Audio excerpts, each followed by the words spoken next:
Hello students, चलिए start करते हैं। एक्सरसाइज 5.8 का क्वेश्चन नंबर 1 देखते हैं क्या है। Verify Rolle's theorem for the function f x equal to x square plus 2x minus 8 and x belongs to -4 to 2। हमें यहाँ पे एक फंक्शन दे रखा है, एक इंटरवल दे रखा है। हमें इस पे वेरीफाई करना है कि रोल्स थ्योरम हमारी क्या होगी, एप्लीकेबल होगी। देखते हैं यहाँ पे सबसे पहले देखो हमें क्या करना है। एफ एक्स इक्वल टू क्या दे रखा है, x square plus 2x minus 8 दे रखा है। इंटरवल क्या दे रखा है हमारा, x बिलोंग्स टू -4 to 2। अब स्टेप फर्स्ट क्या होता था हमारा, हमें इसकी कॉन्टिन्यूटी चेक करनी है। कॉन्टिन्यूटी चेक करने के लिए हमें एक्सरसाइज 5.1 पे जाने की जरूरत नहीं है, आप डायरेक्टली कर सकते हो, जो अगर आपको कंसेप्ट पता है तो। ये क्या है, हमारी पोलिनोमियल है, तो हम यहां पे क्या लिखेंगे, एफ एक्स इज पोलिनोमियल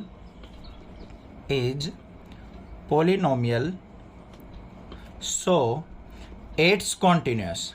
तो पोलिनोमियल कोई भी फंक्शन हो तो वो क्या होता है, कॉन्टिन्यूअस फंक्शन होता है। बस ये चीज लिखनी है हमें। इंटरवल क्या होगा, -4 से लेके 2 तक, एट -4 to 2। स्टेप सेकंड में क्या चेक करना होता है हमें, डिफरेंशिएबिलिटी। अब कॉन्टिन्यूअस है तो डिफरेंशिएबल भी होगा। F x is polynomial so it's differentiable eight open interval -4 to 2। Differentiability open interval में चेक होगी हमारी, और कॉन्टिन्यूटी हमारी क्लोज इंटरवल के अंदर चेक होगी। हो गई बात यहाँ पे क्लियर। अब थर्ड स्टेप क्या होता था हमारा, मीन उसमें रोल्स थ्योरम के अंदर f of A equal to F of B होना चाहिए। तो यहाँ पे चेक करते हैं, f of -4 equal to F of 2 होना चाहिए हमारा। तो यहाँ पे क्या करते हैं, फंक्शन में -4 पुट करते हैं तो क्या होगा, -4 का स्क्वायर प्लस में 2 इंटू -4 -8 इक्वल टू 2 पुट करते हैं यहाँ पे, 2 का स्क्वायर प्लस में 2 मल्टीप्लाई 2 -8, -4 का स्क्वायर 16 हो गया, -8 इक्वल टू 2 का स्क्वायर 4 प्लस 4 -8।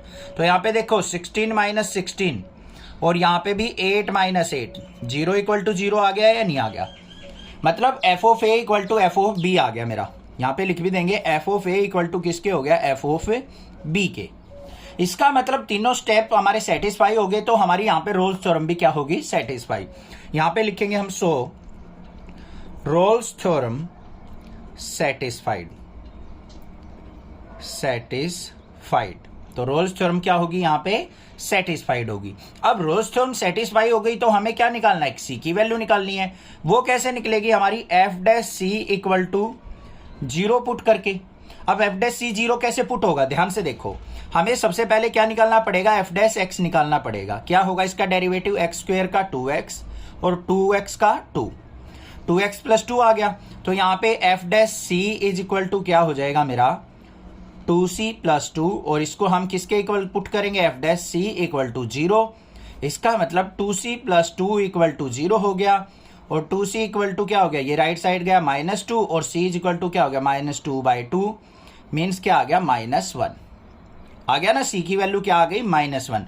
अब यहाँ पे ध्यान से देखो, c equal to -1 belongs to -4 to 2। -4 और 2 के बीच में लाई कर रहा है या नहीं कर रहा है, -1 लाई कर रहा है। तो हमारी बस यही होगी यहाँ पे रोल्स थ्योरम सेटिस्फाइड। तो यहाँ पे क्या लिखेंगे हम, सो रोल्स थ्योरम एप्लीकेबल। अगर ये वैल्यू हमारी इस इंटरवल से बाहर चली जाती तो रोल्स थ्योरम हमारी एप्लीकेबल नहीं होती। समझ में आ गई बात, क्लियर है। वैसे अगर ये तीनों स्टेप सेटिस्फाई हो जाएंगे तो ये गारंटीड इसके बीच में ही आएगी value. Examine if Rolle's theorem is applicable to any of the following functions. Can you say something about the converse of Rolle's theorem from these examples. हमें यहाँ पे क्या करना है, 3 फंक्शंस दे रखे हैं, हमें देखना है कि किस पे हमारी रोल्स थ्योरम एप्लीकेबल है। तो बिल्कुल आसान है, देख लेते हैं। सबसे पहले देखो फर्स्ट पार्ट में एफ एक्स इक्वल टू क्या दे रखा है हमारा, यहाँ पे ग्रेटेस्ट इंटीजर फंक्शन दे रखा है, और x बिलोंग्स टू क्या दे रखा है हमारा, 5 to 9।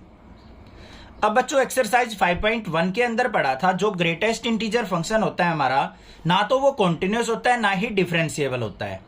और हमारी रोल्स थ्योरम के अंदर कंपलसरी है कि फंक्शन हमारा कॉन्टिन्यूस और डिफरेंशिएबल होना जरूरी है, तभी हमारी रोल्स थ्योरम एप्लीकेबल होती है। तो यहां पे क्या लिखेंगे हम, F x equal to greatest integer function is not continuous और differentiable, so Rolle's theorem is not applicable here, not applicable. बस बिल्कुल सिंपल सी बात थी, हमने लिख दिया। इंटरवल से हमें कोई मतलब नहीं है। जब हमारा फंक्शन ही कॉन्टिन्यूअस और डिफरेंशिएबल नहीं है तो हमारी रोल्स थ्योरम अप्लाई नहीं होगी। सेकंड पार्ट के अंदर देखते हैं क्या है। यहाँ पे भी F x equal to greatest integer function दे रखा है, तो हमें क्या और रीजन लिखना है? कुछ भी नहीं, बस यही रीजन सेम मेंशन कर देना है। और यहाँ पे एक्स बिलोंग्स टू क्या दे रखा है? इंटरवल चेंज कर दिया अब उसने। इंटरवल से हमने बताया था कि कोई मतलब नहीं है, हमें तो बस ये देखना फंक्शन हमारा कॉन्टिन्यूअस है या डिफरेंशिएबल है। तो यहाँ पे क्या लिखेंगे हम? F x equal to greatest integer function is not continuous, not continuous and differentiable, differentiable, so Rolle's theorem not applied, Rolle's theorem is not applicable. बस ये बात लिखनी है आपको। हो गया यहाँ पे काम खत्म। दो पार्ट आगे क्लियर हो गए, ठीक है। अब चलते हैं अपने थर्ड पार्ट के ऊपर। थर्ड पार्ट के अंदर आपको क्या दे रखा है? F x equal to x square minus 1 दे रखा है। अब ये क्या आ गया? पोलिनोमियल आ गया। इंटरवल क्या है? X belongs to 1 to 2। तो अब ये पोलिनोमियल है तो भाई हमें पता है कॉन्टिन्यूअस भी है और डिफरेंशिएबल भी है। तो यहां पे क्या लिखेंगे हम? Step first, f x is polynomial, polynomial solve out करके जरूरी नहीं है, यहां पे दिखाने की जरूरत नहीं है कि कॉन्टिन्यूअस है ये। तो यहां पे डायरेक्टली लिखेंगे f x is polynomial, so it's continuous at x belongs to close interval 1 to 2। बस काम खत्म। स्टेप सेकंड पे चलते हैं। क्या है? एफ एक्स इज डिफरेंशिएबल भी होगा at x belongs to open interval 1 to 2। काम हो गया खत्म। अब हमें स्टेप थर्ड में क्या चेक करना होता है? स्टेप थर्ड में हमें f of A equal to F of b check करना है बच्चों। ए की वैल्यू क्या है? 1, बी की वैल्यू 2। इंटरवल में ये होती है ना हमारी ए टू बी। तो यहाँ पे हमारा एफ एक्स देखेंगे, f of A equal to, तो एफ ऑफ ए क्या हो जाएगा? यहाँ पे एक्स की जगह हम क्या पुट करेंगे? 1। तो यहाँ पे 1 का स्क्वायर माइनस 1। और f of b is equal to क्या हो जाएगा हमारा? यहाँ पे ध्यान से देखो, 2 पुट करेंगे, 2 का स्क्वायर माइनस 1। 1 का स्क्वायर क्या हो गया? 1 माइनस 1। और यहाँ पे क्या आ गया मेरा? 2 का स्क्वायर 4 माइनस 1। तो यहाँ पे एफ ऑफ 1 किसके इक्वल आ गया मेरा? 0 के। और एफ ऑफ 2 किसके इक्वल आ गया मेरा? 3 के। तो ये तो इक्वल नहीं हुए यहाँ पे। तो यहाँ पे क्या लिखेंगे? F of A not equal to F of b. तो दो कंडीशन तो सेटिस्फाई होगी, बट थर्ड वाली कंडीशन हमारी सेटिस्फाई नहीं हुई, तो यहाँ पे हमारी रोल्स थ्योरम अप्लाई नहीं होगी। अब कन्वर्स मतलब क्या है? यहाँ पे कौन सी थ्योरम अप्लाई हो सकती है? मीन वैल्यू थ्योरम अप्लाई हो सकती है। थर्ड स्टेप से ही चेंज होता है हमारा कि हमारी कौन सी थ्योरम चेंज होगी, मीन वैल्यू होगी या फिर रोल्स थ्योरम होगी। तो यहाँ पे कन्वर्स के अंदर भी यही चीज लिखी जाएंगी कि ये हमारा क्या है? कॉन्टिन्यूअस और डिफरेंशिएबल नहीं है, तो ये हमारा क्या होगा? मीन वैल्यू थ्योरम यहाँ पे अप्लाई नहीं होगी इन पे। और यहाँ पे क्या है हमारा? F of A not equal to F of B है, so Rolle's theorem not applied, Rolle's theorem not applicable. तो यहां पे कौन सी थ्योरम लग सकती है हमारी? मीन वैल्यू थ्योरम अप्लाई हो सकती है। इफ फंक्शन कोई दे रखा है हमें interval -5 to 5 belongs to real value is differentiable function. क्या दे दिया यहाँ पे? फंक्शन पहले ही दे दिया उसने कि डिफरेंशिएबल फंक्शन है। And if F dash X does not vanish anywhere, और उसने क्या कहा है कि जो एफ डैश एक्स है, जो भी हमारा फंक्शन है, उसका डेरिवेटिव जो है वो नॉट वेनिश है। नॉट वेनिश का मतलब क्या है? एफ डैश एक्स हमारा कभी भी 0 के इक्वल नहीं होगा। मतलब ये कंडीशन दे दी, f dash x not equal to 0 होगा। Then prove that f of -5 not equal to F of 5। तो हमें एफ ऑफ -5 को नॉट इक्वल प्रूव करना है एफ ऑफ 5 के, ठीक है। अब सबसे पहले देखो, पहले रोल्स थ्योरम को देखते हैं। यहां पे for Rolle's theorem, Rolle's theorem क्या होगा? यहां पे डिफरेंशिएबल दे रखा है तो कॉन्टिन्यूअस भी होगा, तभी तो डिफरेंशिएबल होता है। तो यहां पे क्या लिखेंगे हम? F is continuous in a to b, कोई भी इंटरवल हो, हमें तो ये देखना है बस एफ क्या होना चाहिए, कॉन्टिन्यूअस होना चाहिए A to B, and differentiable in open interval A to B.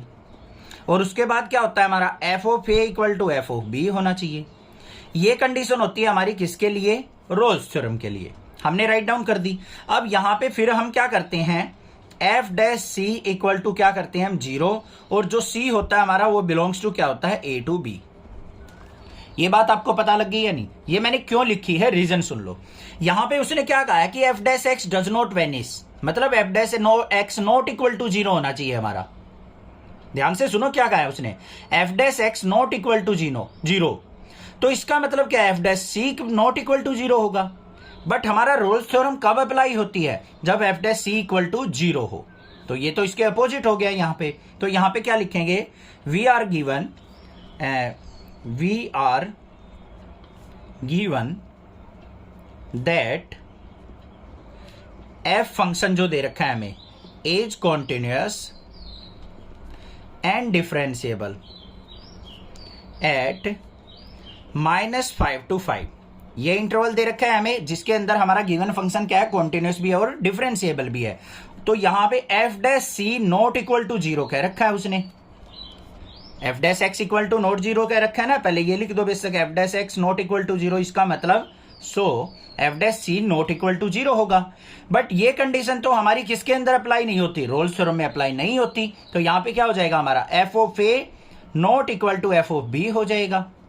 इसका मतलब तो यही हुआ ना कि हमारी जब रोल्स थ्योरम ही अप्लाई नहीं हो रही तो f of A not equal to F of b होगा। तो ये कर दिया हमने। ए की वैल्यू क्या है, F of -5 equal to not equal to क्या हो जाएगा, एफ ऑफ 5 के। बस ये चीज लिख के नहीं दी हमें, hence proved. Verify mean value theorem, पहले ही बोल दिया उसने कि मीन वैल्यू थ्योरम को वेरीफाई करना है। यहाँ पे एफ एक्स इक्वल टू दे दिया x² - 4x - 3 in the interval a to b, where a की वैल्यू 1 दे दी, b की वैल्यू 4 दे दी।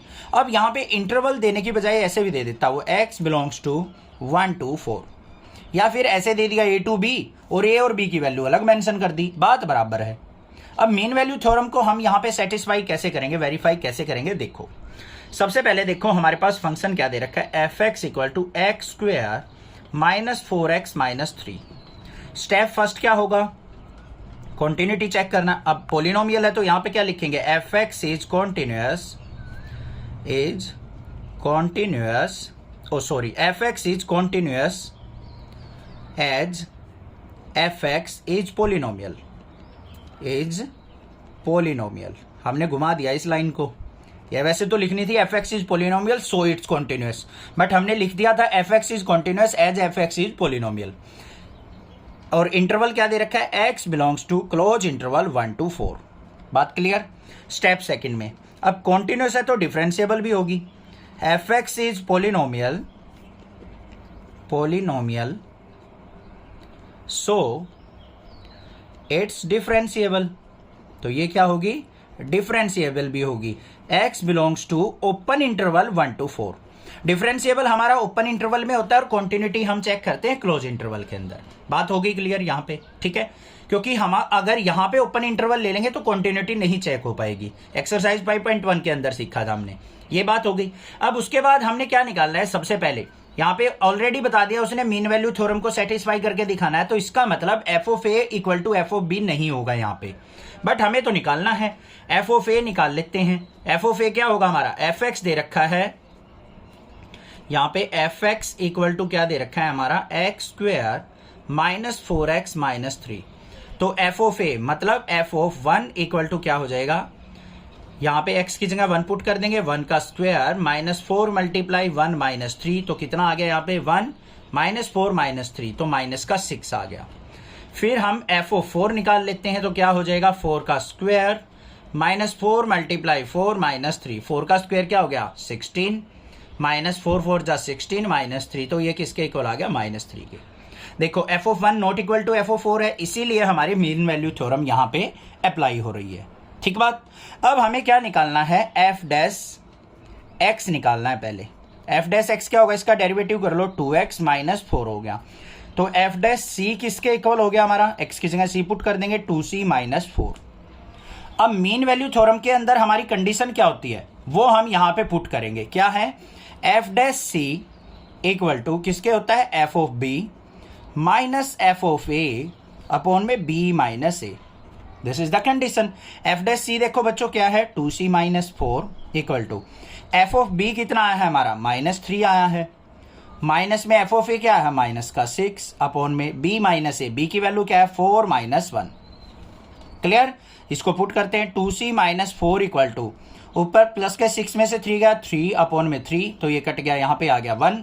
तो यहाँ पे क्या हो गया, 2c माइनस 4 इक्वल टू 1 और 2c इज इक्वल टू क्या आ गया, यहाँ पे -4 इस तरफ जाएगा तो क्या हो गया 5 हो गया और c इज इक्वल टू क्या आ गया 5/2। आ गई c की वैल्यू हमारी मीन वैल्यू थ्योरम से। अब हमें देखना है जो c की वैल्यू है c इक्वल टू 5/2 क्या हमारे इंटरवल से बिलोंग कर रही है। देखो 1 से 4 के बीच में ही तो लाई कर रही है 5/2। 5 को अगर 2 से डिवाइड करूंगा तो 2.5 आएगी, 1 और 4 के बीच में लाई कर रही है, तो यहाँ पे क्या हो गया, सो मीन वैल्यू थ्योरम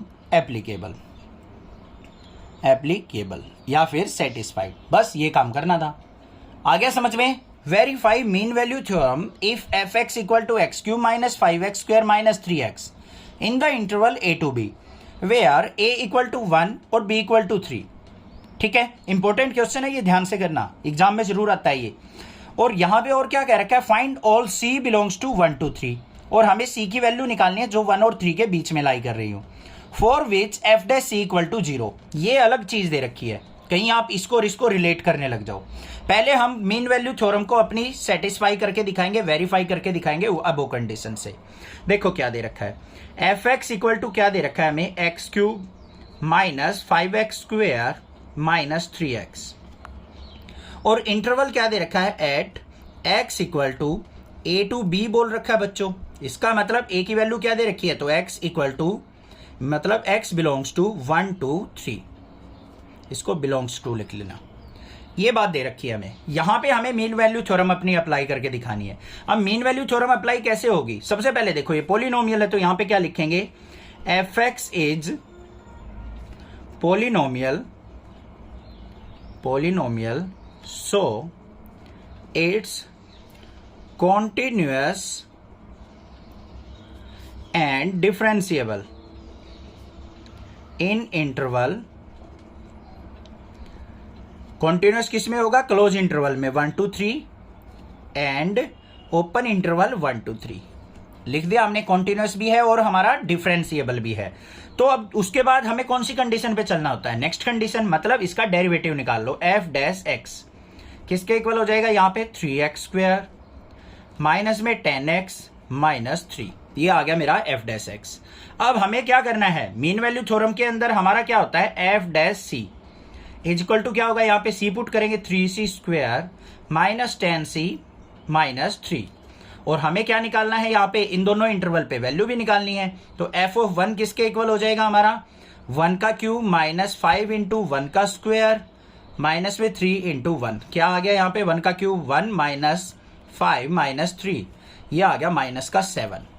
फिर हम क्या निकाल लेंगे, f ऑफ 3 निकाल लेंगे, तो यहाँ पे क्या हो जाएगा 3 का क्यूब माइनस 5 इंटू 3 का स्क्वायर माइनस 3 इंटू 3, तो 3 का क्यूब कितना हो गया 27 माइनस 3 का स्क्वायर 9 9 5 जा 45 माइनस 3 3 जा 9, तो यहाँ पे मेरे पास क्या आ गया, नेगेटिव में ये आ जाएगा मेरा माइनस का 27।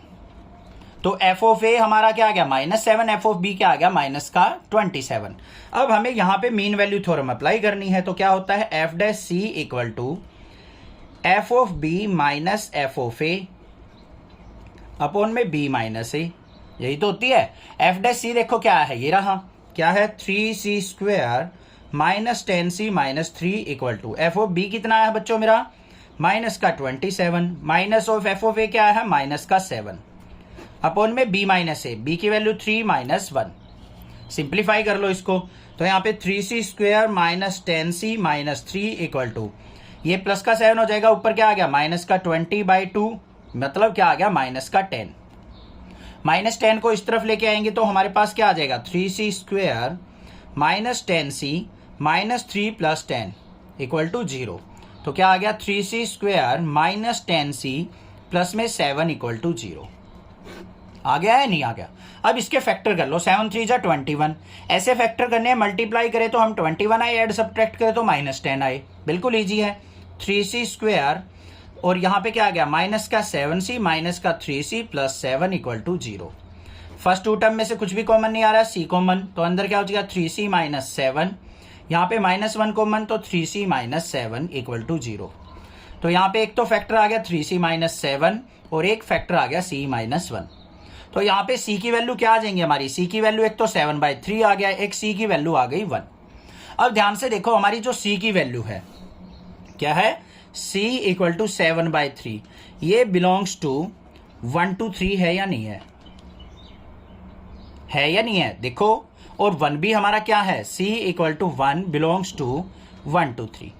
तो यहाँ पे क्या हो गया, so mean value theorem is verified.